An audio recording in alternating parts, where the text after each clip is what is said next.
Every full moon, one person in our village goes missing. In my village, we don't celebrate the full moon.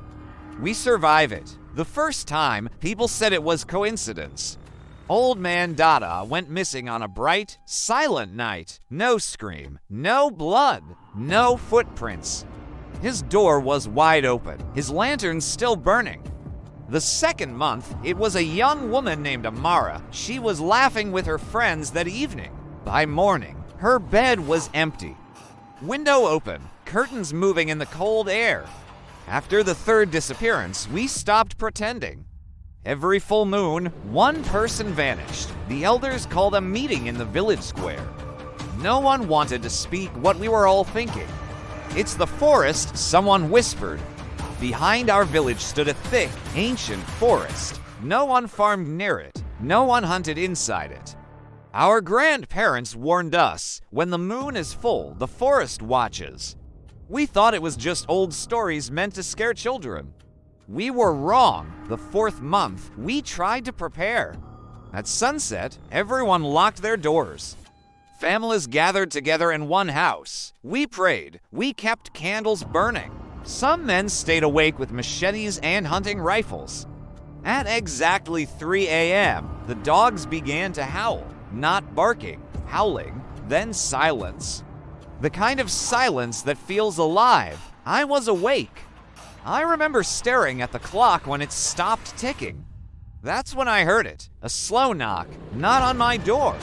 On my window, tap, tap, tap. My heart nearly burst from my chest. I didn't move.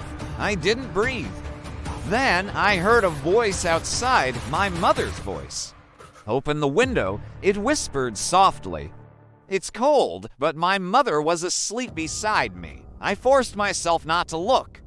The tapping grew louder, tap, tap, tap. Then suddenly, it stopped. At sunrise, we found out who was gone. It was Musa, one of the men guarding the square. His rifle was on the ground. No signs of struggle. Just deep claw marks carved into the dirt, leading toward the forest. That's when the oldest woman in the village finally told the truth. Long ago, our ancestors made a deal with something that lived in the forest. A spirit, a creature, no one knew its true form. In exchange for protection and fertile land, we owed it a life. One soul, every full moon, but years ago, the sacrifices stopped. We thought the curse had faded.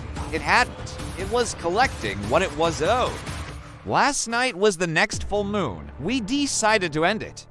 5 of us went into the forest before midnight, carrying torches and charms blessed by the elders. The deeper we walked, the quieter the world became. No insects, no wind. Then we saw it, a clearing bathed in silver moonlight. In the center stood a tall shadow, twisted, wrong, too thin to be human.